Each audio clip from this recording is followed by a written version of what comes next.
Hi guys, it's Jeff at Slavens Racing. This video is about how to install a AXP Xtreme skid plate on the 23 KTM 250 and 300 XC or the 23 Husqvarna TX 300. This is the all-new chassis and it's an all-new mounting method here.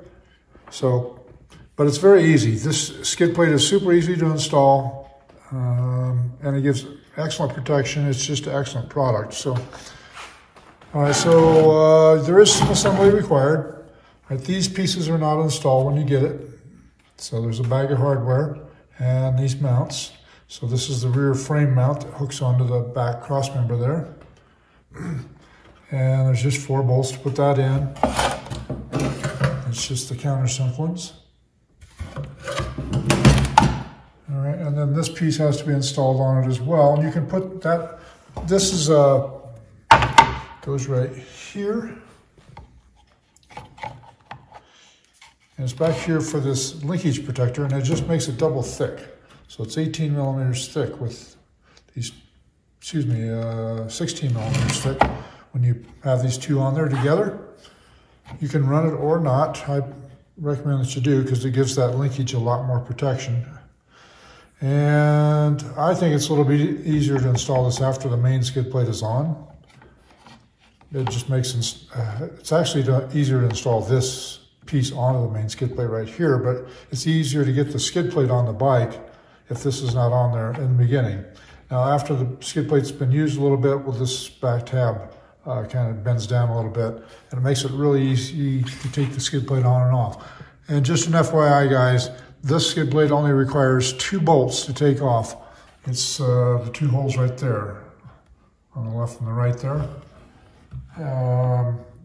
So once this hardware is on, the mounting hardware is installed in here, this thing is super easy to take on and off with just 2 bolts if you want to take it off for an oil change or to clean the gunk out of there if you've been riding a mud race or something. So stock skid plate, you have to take off 4 bolts. This one you have to take off 2 bolts. So, and you do not have to remove the pipe or anything like that. It comes off very quickly. All right, so there is another piece here that comes with, and it's this bracket right here. This goes up in the frame. This piece sets up in here. Sorry, I'm doing this one myself. So this piece sets up in here, and that hole there.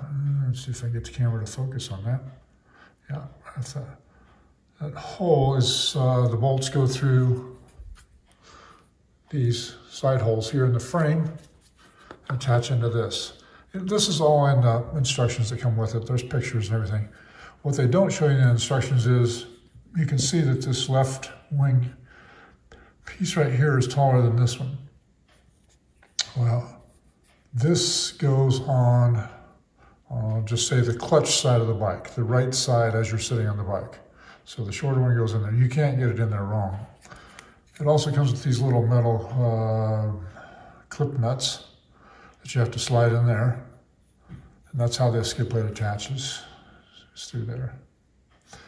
So, you know, once that's up, that's a little bit of a pain to put in there just because, well, if you have big hands like me, it's hard to reach in there, but I got it done quickly. So anyhow, guys, let me move on to the next step here.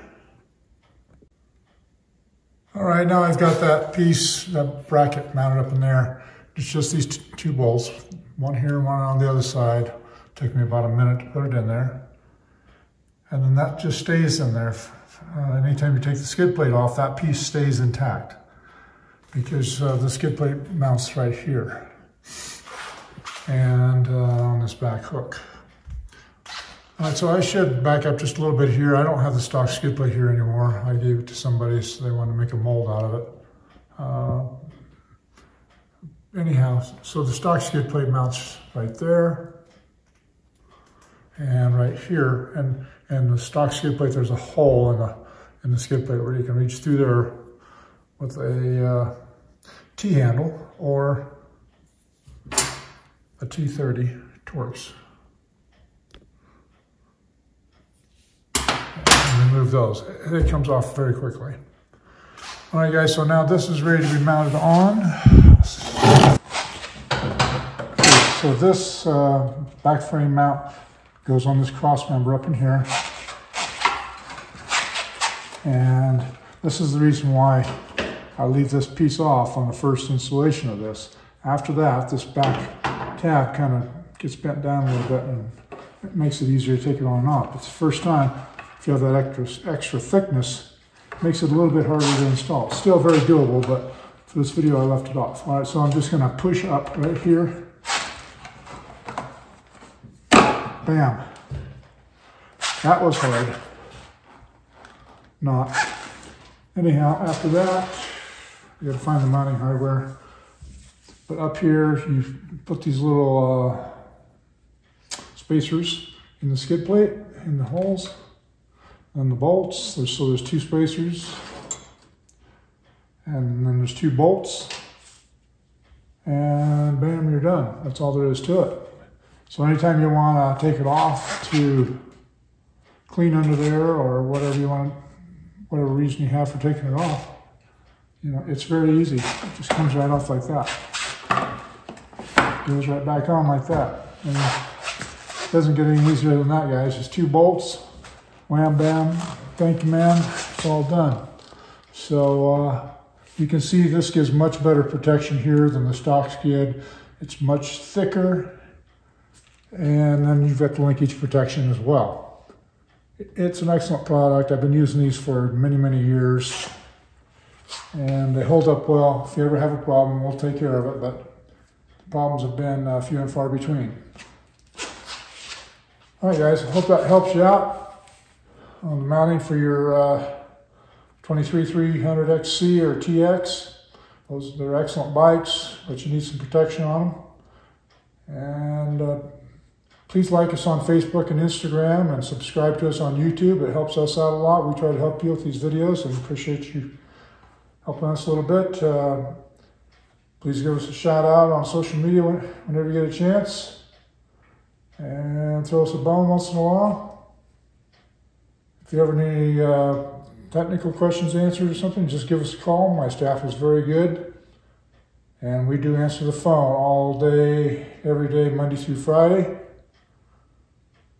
I know it's very frustrating to call places that, for one, maybe don't even have a phone number, or if they do, they don't answer it. But we answer our phones. If you happen to get voicemail during business hours, which are 9 to 5:30 Mountain Time, it's because the lines are jammed and you're getting thrown over into voicemail. But definitely give us a call back or leave a message and we'll return your call. All right, guys, I hope to see you out on the trail. Get out there for some throttle therapy. That's all for now.